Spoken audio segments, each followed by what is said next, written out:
자, 여러분, 누군가가 여러분들에게 성경을 한번 두 부분으로, 두 주제로 한번 나눠 보세요라고 한다라면 여러분 어떻게 대답하시겠어요?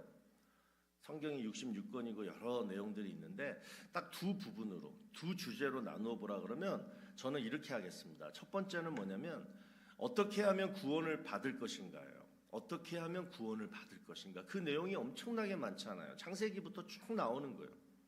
그 다음에 두 번째는 구원 받았으면 이제 내가 어떻게 살아야 되는가? 실천적인 내용이 나옵니다. 자, 그래서 성경에 보면 여러분 두 가지 믿음을 언급하고 있는데요. 자, 첫 번째는 구원에 필요한 믿음이 나옵니다. 자, 그 내용이 갈라디아서 3장 26절에 나와요. 너희가 다 믿음으로 말미암아 그리스도 예수 안에서 하나님의 아들이 되었으니. 또 두 번째 믿음은 이제 구원받았다면 어떻게 살아야 되는가? 우리가 사는데 필요한 믿음이 나옵니다. 그 믿음이 로마서 1장 17절에 나와요. 오직 의인은 믿음으로 말미암아 살리라. 자, 그러면 보십시다. 구원에 필요한 믿음은 뭐고 사는데 필요한 믿음은 뭘까요? 같을까요? 다를까요? 자, 저는 우리가 처음에 가졌던 이 구원에 필요한 믿음을 이 보이스 피싱으로 한번 예를 들어보고 싶습니다. 자, 처음에 우리가 예수 믿을 때 우리는 보통 이런 얘기를 들어왔어요. 예수 믿어야지 구원받는다. 예수 안 믿으면 지옥 간다. 예수 믿고 기도하면 하나님이 다 들어주신다. 보통 이런 얘기들이었어요. 여러분, 보이스 피싱하고 좀 똑같지 않습니까? 만약에 우리가 이런 전화를 어느 날 받는다라고 한번 가정해 보자고요. 딱 전화가 왔어요. 예수는 대충 이런 사람이다라고 간략하게 소개한 후에 자, 이 예수를 믿으면 오늘 바로 당신의 예금 구자에 50만 불을 넣어드리겠습니다. 그런데 반대로 예수를 안 믿겠다라고 한다면 당신 예금 구자에서 내가 50불을 빼가겠습니다. 그러니까 예금 계좌 번호랑 비밀번호를 불러주세요 라고 한다라면 여러분은 어떻게 하시겠습니까? 보통 이 경우에 예수를 믿겠습니다 또는 안 믿겠습니다 이 말을 하는 것은 그렇게 어렵지 않을 것 같아요. 뭐가 망설여져요? 내 예금 계좌와 비밀번호를 불러줘야 될지 말아야 될지 이게 망설여지는 거냐. 왜냐? 전화한 사람이 어떤 사람인지 모르니까, 신뢰할 수가 없으니까. 여러분, 구원에 필요한 믿음은요, 내가 지적으로 동의한다고 이루어지는 것이 아닙니다. 오케이, 그까짓 거 예수 믿죠? 오케이, 한번 믿어보죠. 믿자야 본전인데 예수 믿을게요. 여기까지는 우리가 전화로 알겠습니다. 믿겠습니다. 이거랑 똑같아요. 그런데 그 다음 예금 계좌 번호, 이 비밀번호까지 불러줄까 말까? 이 문제는 뭐예요? 신뢰의 문제인 거예요. 만약에 전화한 사람이 사기꾼이면 뭐예요? 내 예금 구자에 50불만 빼가겠습니까? 있는 거 다 빼가죠? 만약에 좋은 사람이라면 뭐예요? 내 이성이라는 필터에서 이해가 안 되지만 어떻게 예수 믿는다고 50만 불을 줘요? 도저히 내 이성으로는 이해가 안 돼요. 네. 여러분, 구원도 똑같지 않습니까? 우리는 구원을 보통 이렇게 생각합니다. 하나님이 진짜 살아계시면, 하나님이 진짜 살아계신다면 나는 죽어서 50만 불을 받는 거고, 하나님이 가짜라면 좀 억울하지만 이 땅에서 50불 손해봤다. 그렇게 생각하지 뭐.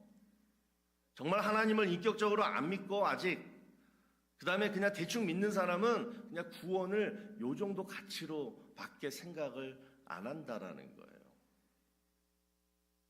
어떤 사람이 유명한 변호사를 찾아갔다고 합니다. 그리고 이렇게 얘기했대요.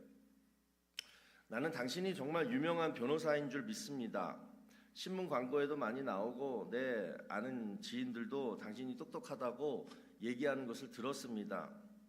그러나 나는 내 문제를 당신에게 맡길 수가 없습니다. 왜냐하면 나는 당신을 믿을 수 없기 때문입니다. 여러분 이렇게 얘기했다라면 뭐예요? 다른 사람들이 다 이 사람이 다 유능하고 똑똑하고 뭐 그렇게 칭찬해도 뭐예요? 내가 싫으면 싫은 거예요. 내 스타일이 아니면 아닌 거예요. 믿음이 안 가면 내 문제를 못 맡기는 거예요. 구원도 마찬가지입니다. 구원이 나에게 얼마짜리 유익인가? 죽어야 아는 거잖아요. 죽어야지 천국이 있는지 지옥이 있는지 아는 거 아니에요. 그래서 지금 살아 생전에는 그 가치를 몰라요. 구원의 가치를 잘 몰라요. 구원하지만 솔직히 말해서 그게 몇만 불짜리인지 1불짜리인지 아니면 없는 건 nothing인지 사실 우리 몰라요. 처음에는 그냥 겨우 교회 나오게 하는 미끼 정도로 생각해요. 당신 구원 받으려면 예수 믿어야 돼. 예수 믿으려면 교회 나와가지고 하나님 말씀 들어야 돼. 또 거기다가 헌금도 내야 돼. 그러니까 교회 나오게 하는 무슨 미끼 정도로밖에 생각이 안 돼요. 구원이라는 게. 그러다가 교회 생활 좀 하다 보니까 목사도 별로고 교회도 자꾸 그냥 뭐 시끄럽고 자꾸 막 잘못하고 막 이런 뭐예요? 영락없이 사기당했다. 구원은 무슨 구원? 그러면서 교회를 욕하는 게 요즘 기독교 현실 아닙니까? 자, 지난번 우리 부흥 집회 때 오신 노진준 목사님이 그 부흥회 때 했던 설교 중에 이런 예화를 하셨어요. 어떤 사람이 불치병에 걸렸는데 현대 의학으로는 도저히 고칠 수가 없다는 진단을 받고서 그러고 있는데 어디서 이런 소문을 듣습니다. 아직 임상 실험이 완전히 끝나지는 않았지만 이 병을 고칠 수 있는 신약이 개발되었다. 이 소문을 듣고 어렵게 그 약을 구해서 먹었습니다. 그리고 신기하게도 이 병이 깨끗이 나았어요. 자, 주변의 지인들이 이 소식을 듣고 놀라서 찾아와서 물어요. 어떻게 된 일이냐? 자, 그때 환자가 이렇게 얘기합니다. 누가 그 약을 소개하길래 내가 그 약을 먹어줬더니 병이 나았어요. 내가 그 약을 안 먹어줬다면 절대 병이 낫지 않았을 거예요. 역시 나는 성견지명이 있는 사람이에요. 여러분 이렇게 얘기하는 것은 정상적인 사람의 얘기일까요? 아닐까요? 정상적인 사람은 이렇게 얘기 안 하고 이렇게 얘기하죠. 네, 누가 그 약을 먹으라고 저한테 얘기해줘서 제가 그 약을 먹었더니 이렇게 병이 났습니다. 그 약 덕분에 제가 살았어요. 이게 정상적인 사람의 얘기잖아요. 여러분 이 예화에서 내가 먹어줬더니 이 말이요 우리가 자주 얘기하는 나의 믿음이에요. 내가 믿어줘서 구원을 받았다라는 얘기예요. 그런데 여러분 성경에는요 어느 곳에서도 이와 같은 믿음은 나와 있지 않습니다. 자, 우리가 잘 알고 있는 성경에서 말씀하는 믿음은 뭐예요? 여러분 오늘 제가 지금 이제부터 읽어드리는 이 패러그래프는 우리의 믿음의 고백이 돼야 돼요. 하나하나를 한번 잘 마음에 새기면서 들어보세요. 성경에서 말씀하는 믿음은 하나님이 나를 사랑하셔서 태초부터 하나님의 자녀로 택하셨고, 하나님이 택하셨고, 두 번째, 예수 그리스도가 나를 위해 십자가에서 죽으심으로 그 십자가의 은혜로 내가 구원받았고, 성령께서 그 사실을 나로 하여금 믿게 하셔서 내가 지금 구원받은 하나님의 자녀가 되었습니다. 여러분 이것이 딱 세 줄인데 이것이 성경에서 말씀하는 믿음이에요. 이 믿음의 내용이 우리를 구원하는 것이지 이 내용을 내가 얼마나 지적으로 동의했느냐, 내가 얼마나 확신했느냐, 내가 얼마나 강하게 이것을 믿느냐, 이 정도의 차이가 우리를 구원해 준다 아니라는 것입니다. 자, 그러면 여러분 우리는 어떻게 이 믿음의 내용을 믿을 수가 있을까요? 어떻게 이 믿음을 가질 수가 있을까요? 아까 예로 든 불치병 환자, 아직 임상실험이 끝나지 않은 그 신약이기 때문에 그 약을 먹을 수도 안 먹을 수도 있는 자유의지가 이 불치병 환자에게 있습니다. 그런데 성경에는 하나님이 나를 구원하시기로 작정하셨으면, 하나님이 나를 사랑하시기 때문에 하나님은 어떤 이유로라도 그 약을 먹도록 도와주신다라는 거예요. 어떻게 도와주시느냐? 두 가지 방법이에요. 자, 첫 번째가 고린도전서 12장 3절. 성령으로 아니하고는 누구든지 예수를 주시라 할 수 없느니라. 뭐예요?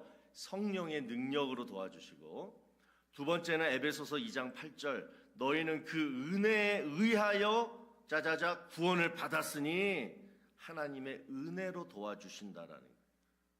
그러니까 우리가 아까 말씀드린 하나님이 나를 택하셨고 예수님이 십자가의 은혜로 나를 구원하셨고 성령님이 그 사실을 믿도록 해주셨다. 그 믿음, 이 믿음으로 우리가 구원받는 건데 이 믿음의 내용을 내가 어떻게 믿을 수 있느냐? 성령의 도움과 하나님의 은혜로 믿어지게 해주신다라는 거예요. 할렐루야. 그래서 여러분 지금 이 자리에 앉아 계시는 거 아닙니까? 그래서 여러분 결론적으로 내가 믿음으로 말미암아 구원받았다. 이 믿음과 구원받았으면 이 믿음으로 말미암아 살아야 된다. 이 믿음은 여러분 결국 뭐예요? 똑같은 믿음이고 절대 내가 믿어줘서 내가 믿어줬기 때문에 내가 구원받았고 오케이 내가 믿어줌으로 내가 이 땅에서 어떻게 잘 살아봐야겠다. 노! 그런 마음은 다 버리시고요. 결코 내 믿음이 아니라 하나님과 예수님과 성령님이 나를 위해 하신 일을 내가 인정했으면 그 다음 뭐예요? 의지하는 거예요. 그래서 요즘 제가 가장 좋아하는 말이 이 말이에요. 신뢰란 인정하고 의지하는 거예요. 내가 누구를 신뢰한다는 얘기는 그 사람을 인정해주고 그 다음 인정만 하는 게 아니라 의지까지 하는 거예요. 여러분 이게 신뢰입니다. 그래서 하나님을 신뢰하는 것이 바로 믿음이라는 거예요. 그러니까 지적으로 동의하고 오케이 알겠어요 믿겠어요가 아니에요. 예수님 믿겠습니다. 그럼 당장 내 예금 구자에 50만 불이 들어간다는 것을 믿는 거예요. 왜 믿어요? 그 전화한 사람을 신뢰하기 때문에. 이게 믿음이라는 거예요. 근데 이 신뢰는 절대 내가 혼자 못한다는 거예요. 성령의 도움과 말씀의 은혜로 하나님이 도와주신다. 그래서 여러분 우리 이 믿음으로 구원받고 우리 이 믿음으로 말미암아 살아가시는 저와 여러분 모두가 되길 주의 이름으로 축복합니다. 우리 교인들은 정말 바른 믿음으로 신앙생활 하셨으면 좋겠어요. 자, 오늘 본문을 보시면 지금까지 제가 얘기한 이 믿음을 하나님이 보시고 야 너는 진짜 믿는다. 너의 믿음은 100점짜리 믿음이야. 그 믿음을 보시고 뭐예요? 축복하시는 내용을 말씀하고 있어요.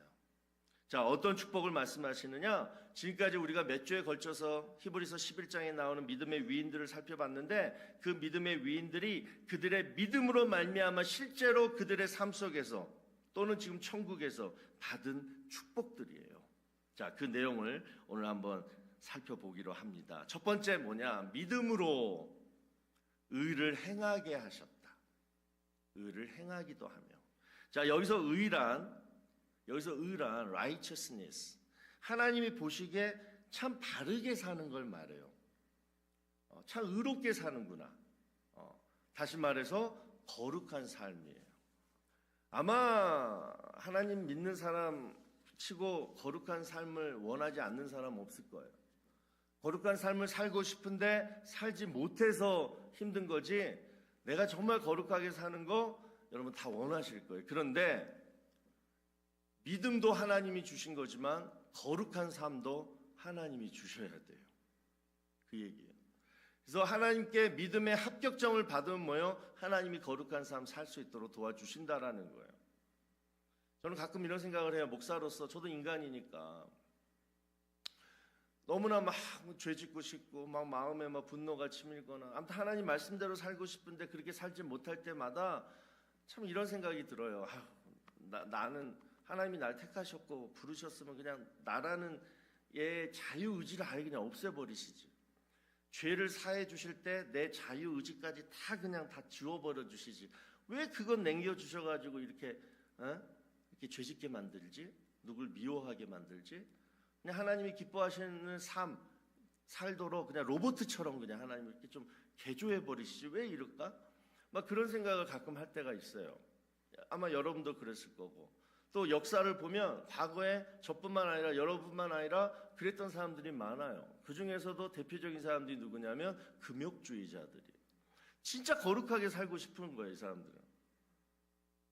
정말 바르게 살고 싶은 거예요. 그런데 내가 이 세상에 있으면, 내가 일터에 나가면, 사람과 만나면 그냥 늘 죄짓게 되니까 아유 안 되겠다. 산이나 굴 속에 들어가가지고 자신들이 어떤 규정을 만들어요. 규율을 만들어요. 그래서 그 산 속에서 아무도 없는 데서 그 규율을 지키는 것으로 거룩하게 산다. 이렇게 주장했던 사람이 금욕주의자들이었습니다. 근데 여러분, 그렇게 산다고 진짜 거룩해질까요? 어떤 스님이 이런 얘기했어요. 사람들과 함께 있으면 10가지 죄를 지을지 몰라도 혼자 있으면 10,000가지 죄를 짓는다. 그러니까 스님들이 혼자 이렇게 절에서 조용한 산속에서 돌을 닦으면서 혼자 하면서도 그들이 대신 얘기해 주잖아요. 10,000가지 죄를 짓는데요. 혼자 있어도. 여러분 명심하세요. 하나님이 말씀하시는 원하시는 거룩한 삶이란 내가 세상 유혹 얼마나 잘 참고 또는 얼마나 죄악된 나를 잘 이겼느냐 이것을 얘기하는 게 아니에요.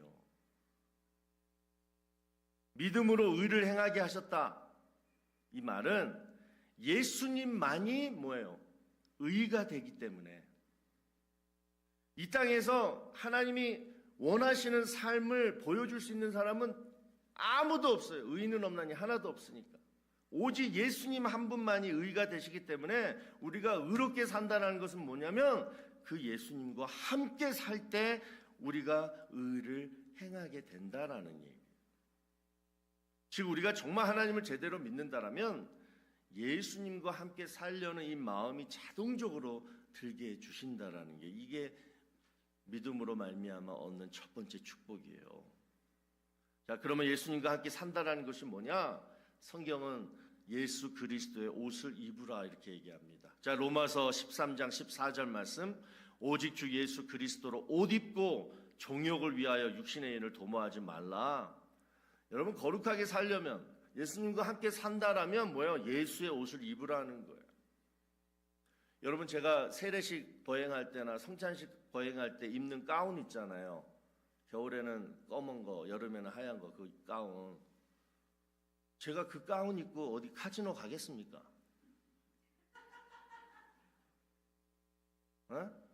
내가 그거 가운 입고 알바도 어디 저기 버스 정류장 앞에서 담배 한 대 탁 필까요?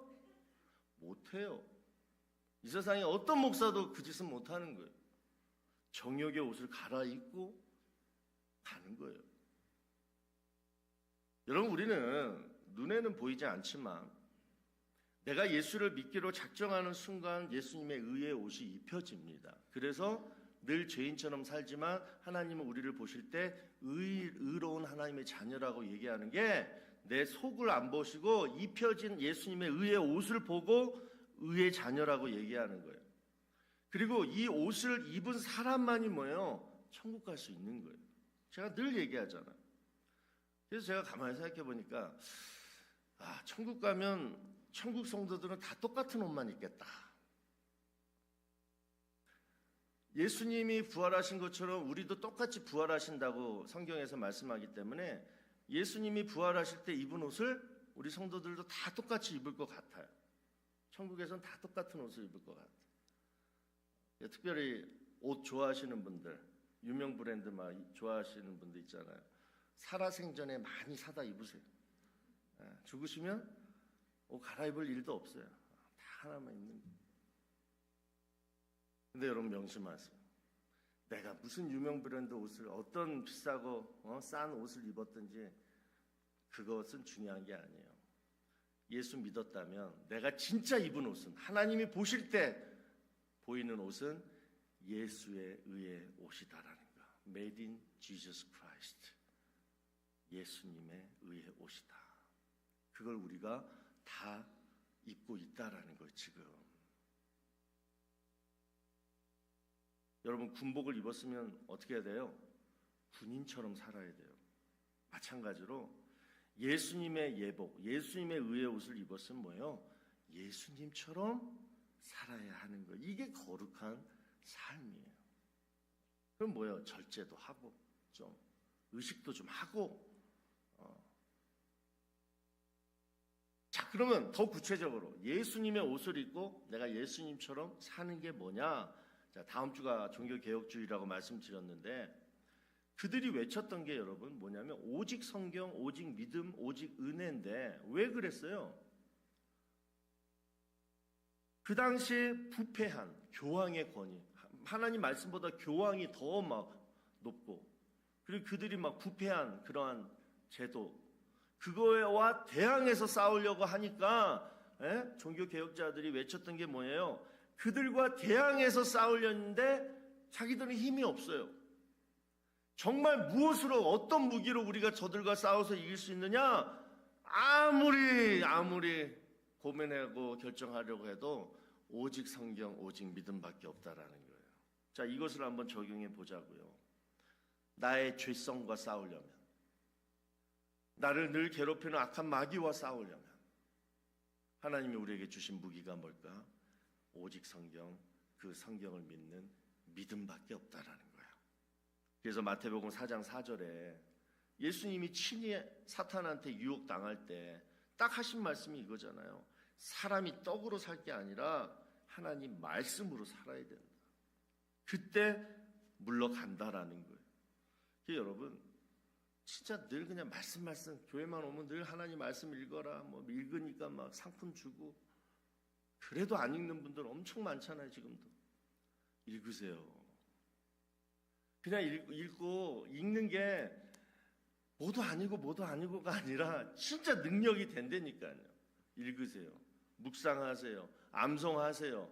하나님이 말씀하셨잖아요. 떡으로 살지 말고 말씀으로 한번 살아라. 그럼 뭐예요? 마귀가 물러가고 여러분들이 가장 원하는 거룩한 삶 살 수가 있다라는 거예요. 우리 말씀의 능력으로 거룩한 삶 살게 되길 주의 이름으로 축원합니다. 또 두 번째, 믿음으로 받는 하나님의 축복이 33절에 믿음으로 약속을 받는다, 이런 얘기가 나오는데, 이 얘기는 뭐냐면 하나님이 하나님의 약속을 성취시켜 주신다라는 거예요. 여러분 성경을 가만히 보시면 하나님의 약속은 먼저 해주세요. 야, 너 뭐뭐 해줄게. 너 나중에 뭐뭐 될 거야. 이런 약속을 먼저 주세요. 그 예로 뭐예요? 아브라함한테 아들 줄게. 다윗한테 너 왕 되게 해줄게. 약속하셨어요. 그 다음에 뭐예요? 약속 받은 사람은 기다려요. 그잖아요. 아브라함은 뭐예요? 이삭 얻는데 25년 기다렸어요. 다윗은 자기가 왕 되는데 10년 기다렸어요. 그러니까 결국 하나님의 약속은 이루어지는데 하나님만 아시는 때에 이루어지는 게 하나님의 약속이에요. 그런데 우리가 지금까지 믿음의 위인들을 살펴보면서 확실히 깨달은 게 뭐예요? 우리의 믿음이 하나님의 때를 단축시킬 수 있거나 또는 반대로 딜레이도 시킬 수 있구나를 배웠어요. 하나님의 약속이 아직 이루어지지 않은 그 기간 동안 하나님은 우리를 뭘 보시냐면 우리의 믿음을 보신다라는 거예요. 그 믿음은 뭐냐? 하나님의 약속에 내가 어떻게 지금 반응하며 살아가고 있느냐, 지금 현재 내 삶의 모습을 하나님이 보신다라는 거예요. 우리가 지난주인가요? 요셉 살펴봤잖아요. 요셉이 왜 국무총리 되기 전에 마지막 감옥살이 2년을 더 했느냐? 예전에는 어렸을 때 자기가 꿈을 가지고 지금까지 하나님만 잘 의지하고 살다가 막판에 거의 다 되니까 뭐예요? 사람 의지예요. 그래서 감옥살이가 점점 딜레이 되잖아요. 여러분, 여러분의 조급함이 절대 하나님의 때를 앞당기지 않습니다. 조급함을 믿음이라고 착각하지 마세요. 조급해서 간절해진 것 가지고 그것을 믿음이라고 오해하지 마시라는 거예요. 더욱이 이제 하나님 안 되겠다, 사람의 방법 모드로 들어가면 뭐예요? 이제 더 도는 거예요. 광야 40년. 여러분 다시 말씀드립니다. 하나님은 여러분이 알든지 못 알든지 이미 하나님은 약속하셨어요. 여러분의 기도 응답으로 약속하실 수도 있고 하나님이 예정하신 섭리 가운데 이미 약속이 있어요. 그런데 그 약속은 하나님만 믿고 끝까지 하나님 의지해서 잘 기다리고 참는 자에게 하나님이 가장 좋은 때 가장 큰 기쁨으로 주시는 것이 바로 하나님의 약속이에요. 이 약속은 뭐로 말미암아 이루어진다? 우리의 믿음으로 말미암아 이 축복을 다 누리게 되시기를 바랍니다.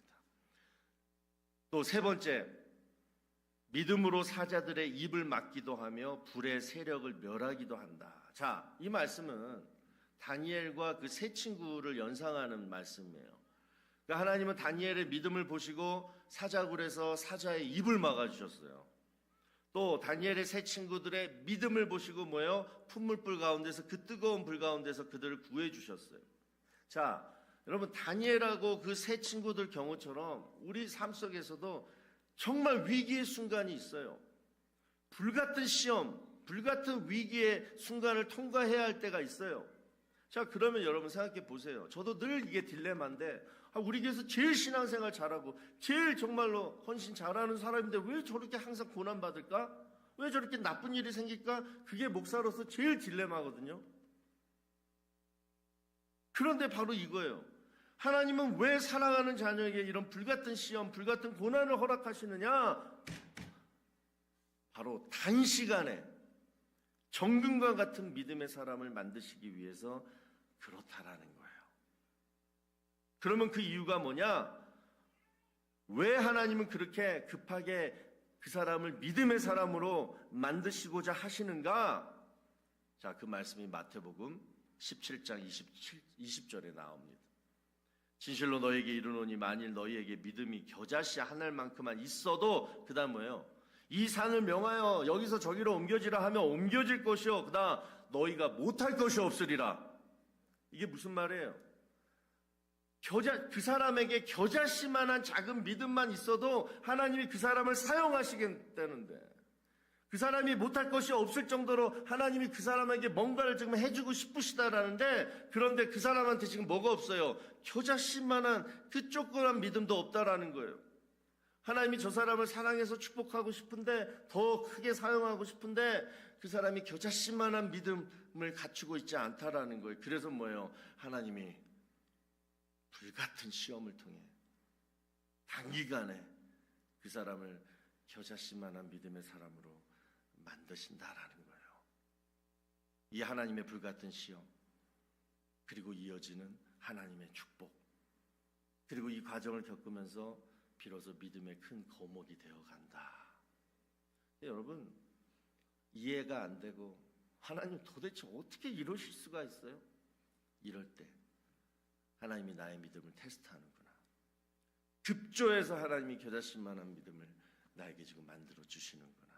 그 고난 앞에 그 하나님의 뜻에 순종하십시오.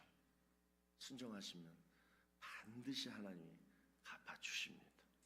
그러니까 야고보서 1장 2절부터 4절까지 분명히 얘기하잖아요. 하나님이 주신 시험 뒤에는 뭐가 있어요? 축복이 있고 그 뒤에는 큰 믿음의 사람이 있다. 내가 그렇게 된다는 거예요. 그래서 내 형제들아 너희가 여러 가지 시험을 당하고도 온전히 기쁘게 여겨라. 기쁘게 여기래요. 이는 너희 믿음의 시련이 뭘? 인내를 만들고 그 다음 그 인내를 온전히 이루면 네가 어떻게 된다? 온전하고 구비하여 조금도 부족함이 없는 내가 사용하고 싶은 언제라도 사용할 수 있는 내가 정말 축복해도 교만해지지 않고 그 축복을 능히 받을 수 있을 만큼 그러한 믿음의 사람이 되기를 바라신다는 거예요. 믿으시기를 바랍니다. 자, 마지막으로 우리가 하나만 더 살펴보고 말씀을 맺으려고 하는데 오늘 말씀 34절 중간에 이런 말씀이 있어요. 연약한 가운데서 강하게 되기도 하며. 자, 여러분 우리가 하나님을 믿게 되면 가장 먼저 깨닫게 되는 게 여러분 뭡니까? 하나님을 정말 제대로 딱 믿고 그 믿는 순간부터 내 마음에 딱 찾아오는 생각이 있어요. 그게 뭐예요? 야, 나는 정말 보잘것없는 사람이구나. 나는 정말 연약한 존재구나. 이걸 깨닫게 돼요. 하나님을 믿게 되면 내 자신의 초라함을 느끼게 돼요. 그러면서 뭐예요? 이 초라하고 연약한 내가 믿음으로 점점점 강하게 되는 그 성장 과정이 뭐냐면 바로 신앙생활이에요. 우리가 교회 다니고 신앙생활하는 이유가 바로 이거예요. 내가 새롭게 변화되어 강한 사람이 되는 거예요. 그래서 38절에 괄호 안에 뭐라고 나오냐면 오늘 본문에서 말하는 이 강한 사람이 누구냐면 이런 사람은 세상이 감당하지 못하느니라 이렇게 말씀하고 있어요. 제가 정말 여러분 축복하고 싶어요. 세상이 감당하지 못하는 강한 사람들이 되시기 바랍니다. 또 여러분들의 자녀들이 세상이 감당할 수 없는 위대하고 강한 그러한 여러분의 자녀들이 되시기를 바랍니다. 세상이 아무리 우리를 유혹하고 흔들어대고 또는 조롱하고 핍박하고 그래도 세상이 여러분을 감당할 수 없는 사람 되세요. 이렇게 한번 살아보세요. 그러려면 예수 그리스도밖에 없다는 거예요. 오늘 본문 뒤에 나오는 35절부터 37절까지 나오는 내용이 뭐냐면 세상에서 받는 고난 내용들이 열거되고 있어요. 오늘 우리가 읽은 본문 33절하고 34절에는 믿음의 능력, 하나님이 믿음을 보시고 주시는 하나님의 축복들이 딱 나오고 그러면 끝나야 되는데 바로 이어서 마침표도 없어요. 35절부터 37절까지 뭐가 똑같이 믿음 얘기하는데 축복이 아니라 뭐예요? 고난을 받는데요. 우리도 이럴 수 있다라는 거예요. 제가 이 말씀을 묵상하면서 뭔가 좀 공통점을 발견한 부분이 어디냐면 마태복음 5장에 나오는 팔복 내용이에요. 비슷해요. 그러면서 팔복의 마지막 팔복 내용 마태복음 5장 10절에서 12절 한번 보세요. 의를 위하여 박해를 받는 자는 복이 있나니 천국의 그들이 것임이라. 나로 말미암아 너희를 욕하고 박해하고 거짓으로 너희를 거슬러 악한 말을 할 땐 너에게 복이 있나니 기뻐하고 즐거워하라. 그 다음 뭐라 그래요? 하늘에서 상이 큼이라. 그러니까 33절하고 34절 지금 제가 방금 말씀드린 그 믿음으로 이 땅에서 얻는 축복들이 있다라면 또 한편으로는 뭐냐면 35절부터 37절까지 내가 예수 때문에 받는 고난을 내가 잘 받으면 뭐예요? 장차 천국 가서 얻는 축복이 있다라는 거예요. 그러니까 여러분 믿음 생활 잘 하는데도 인생이 힘들고 늘 사는 것이 고난이더라도 절대로 우리가 잃어버리지 말아야 될 게 바로 끝까지 믿음 잃지 말라는 거예요. 하늘에서 하나님이 반드시 상급으로 갚아 주십니다. 그래서 우리가 죽으면 천국 간다. 그럴 때 항상 얘기하는 게 요한계시록 말씀에 뭐라 그래요? 거기는 눈물도 없고 슬픔도 없고 병도 없고. 여러분 그것만 봐도 상급 아니에요? 평생 여러분 지금까지 사시면서 늘 눈에 눈물이 흘렸고 내 마음에 슬픔이 있었고 애통이 있었고 곡할 정도로 힘들었고 또 몸이 맨날 아팠고 근데 그것만 없어도 여러분 상급 아니냐고요. 이 상급인 거예요. 그런데 거기에 엔드 플러스 의를 위하여 박해를 받거나 믿음을 지키기 위해서 세상의 핍박을 견디거나 내가 순교할 정도로 하나님을 신의를 지키는 자에게는 그보다 더한 상급을 주신다라는 거예요. 저는 그 상급을 믿어요. 어떤 모양인지는 모르겠지만 그 공산주의 그 마르크스가 이런 얘기를 했어요. 종교는 인민에게 아편과 같은 존재다.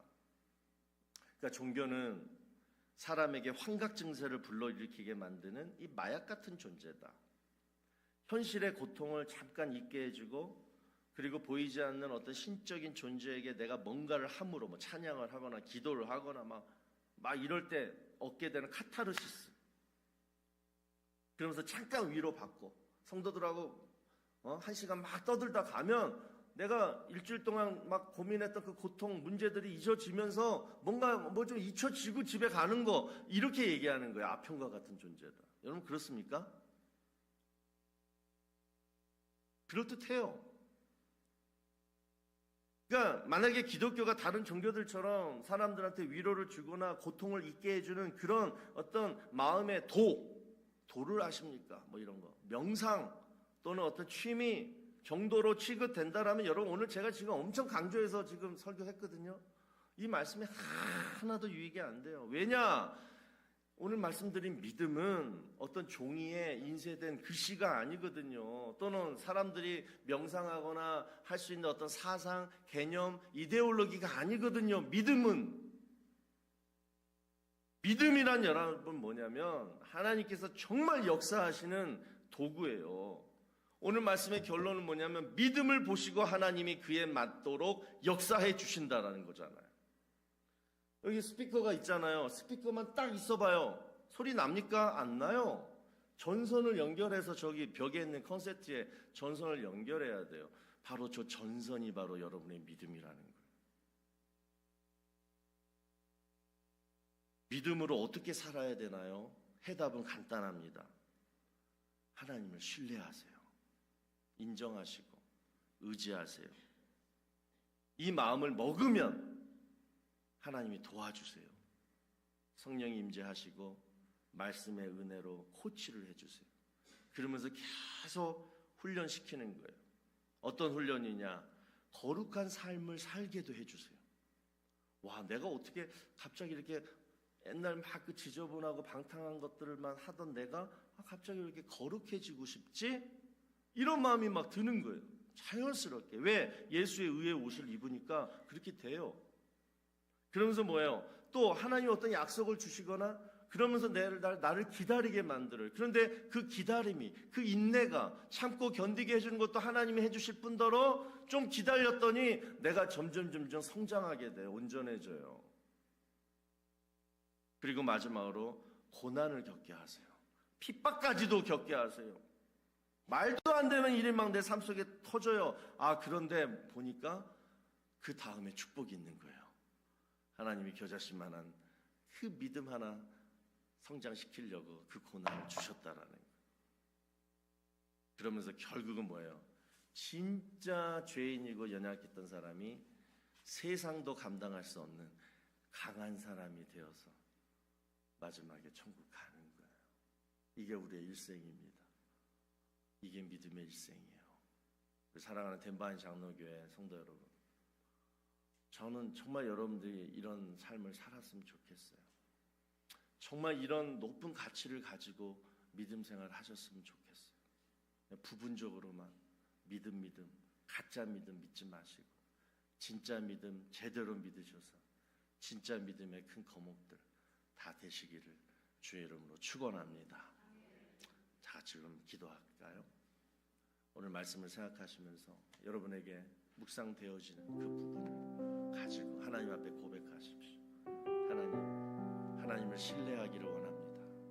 도와주세요. 성령이 내 심령을, 내 마음을 임재하셔서 믿음 주세요.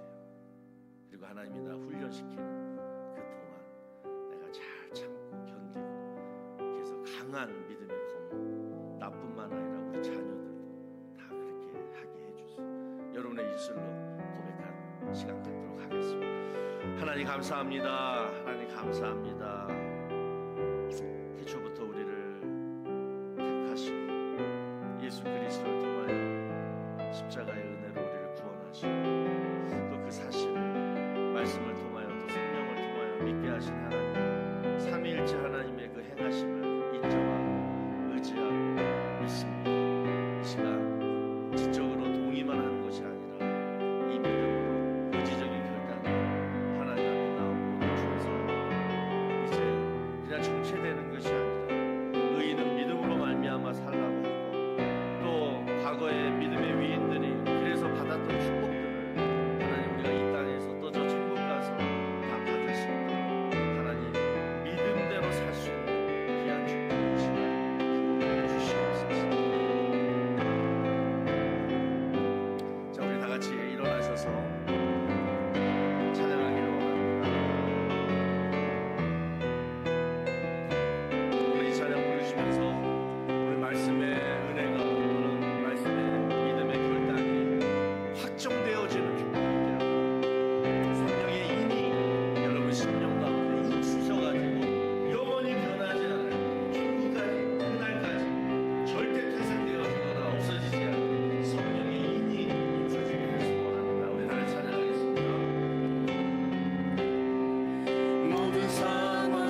구할 때 우리의 이성과 또는 우리의 상식으로 놔두지 아니하시고 주의 영을 보내오셔서 우리 예수 그리스도의 사랑 안에서 우리 주를 바라보게 하시는 하나님, 오늘 이 은혜가 우리 성도들 가운데 있게 하여 주시옵소서.